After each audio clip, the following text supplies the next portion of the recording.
The Israeli-Gaza war in its last phase. Welcome to Diaspora Digital Media. I am Lydia Odoada.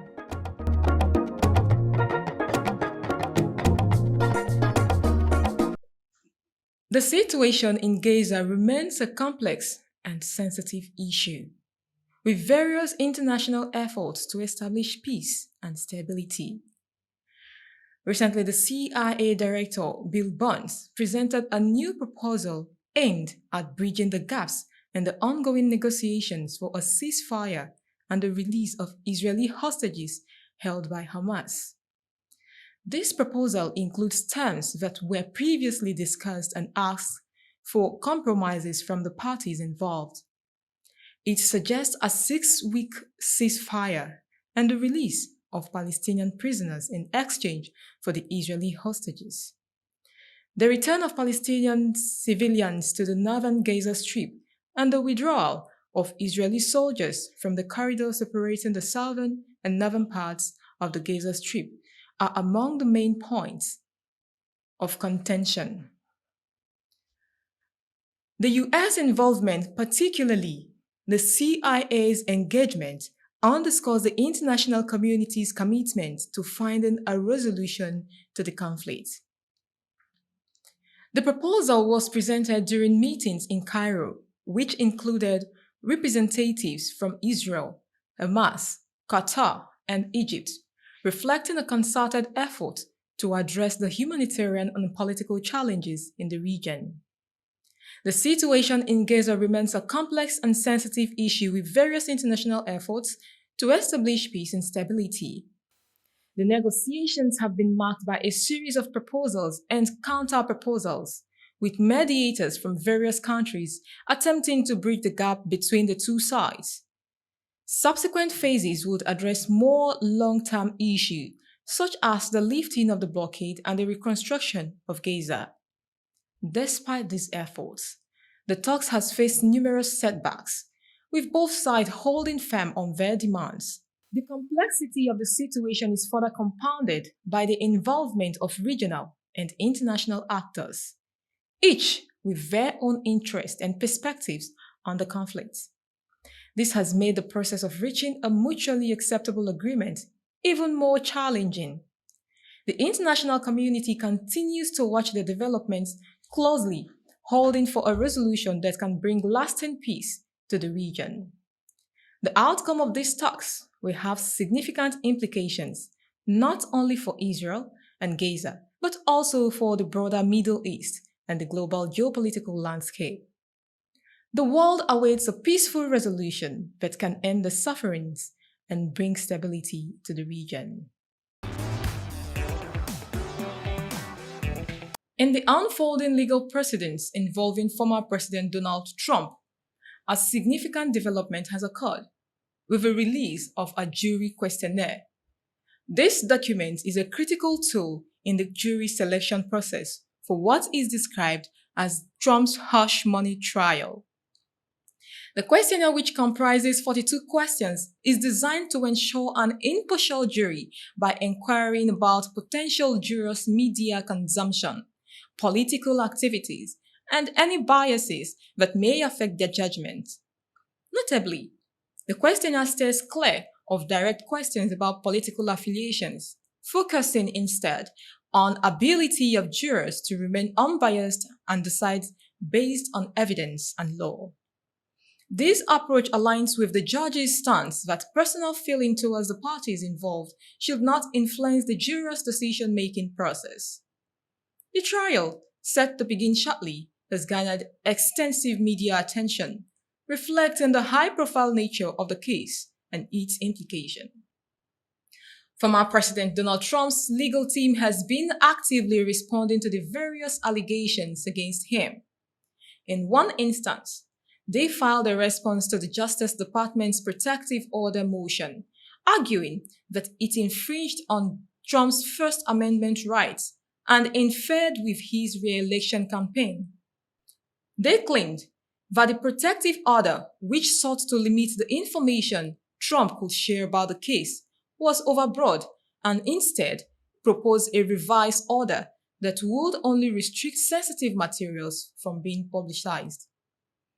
In another case, Trump's attorney urged a federal judge to appoint a special master to review documents seized from his Mar-a-Lago residence, describing the search warrant's execution as unprecedented, unnecessary, and legally unsupported.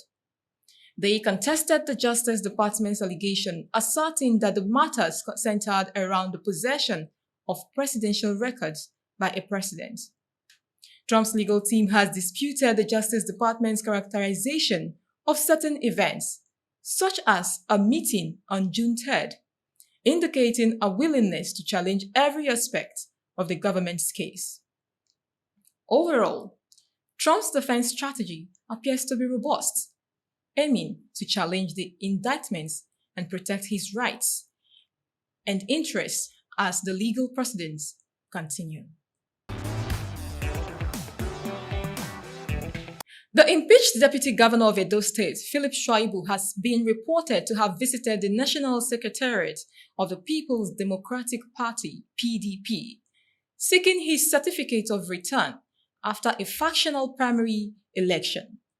This move comes amidst a complex political landscape where Shuaibu emerged as the winner of a parallel primary election, only to find out that there may have been an impostor who collected his certificate of return the day before the official collection date. The situation has led to a dispute that is expected to be resolved by the court. Shuaibu's actions reflect a commitment to his political career and the interest of his constituents as he navigates the intricacies of party politics and governance. His determination to secure the certificate underscores the importance of formal recognition in the political process and the lengths to which elected officials will go to assert their legitimacy and serve the people. Shuaibu has defended himself against the allegations of perjury and leaking government secrets by asserting that his impeachment was illegal and an attack on democratic principles. In a public statement, he emphasized that the impeachment proceedings were not just an attack on him as an individual, but on the democratic values that are held in high regard.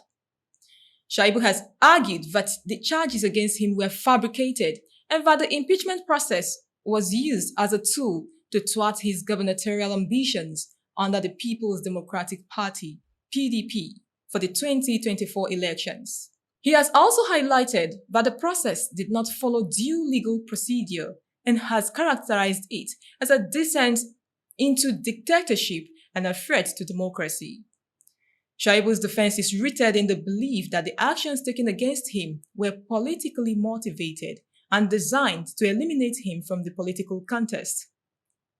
He has been vocal in denouncing the impeachment and has taken to social media and other public platforms to communicate his stance.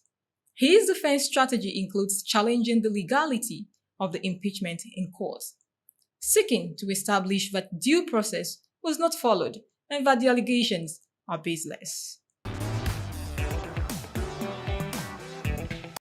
The federal government has launched an innovative application known as the Citizens Delivery Tracker app. This platform is designed to enhance transparency and accountability by allowing citizens to monitor the performance of ministers and their respective ministries. The app showcases deliverables and the key performance indicators, KPIs, for all ministries, enabling public assessment and feedback.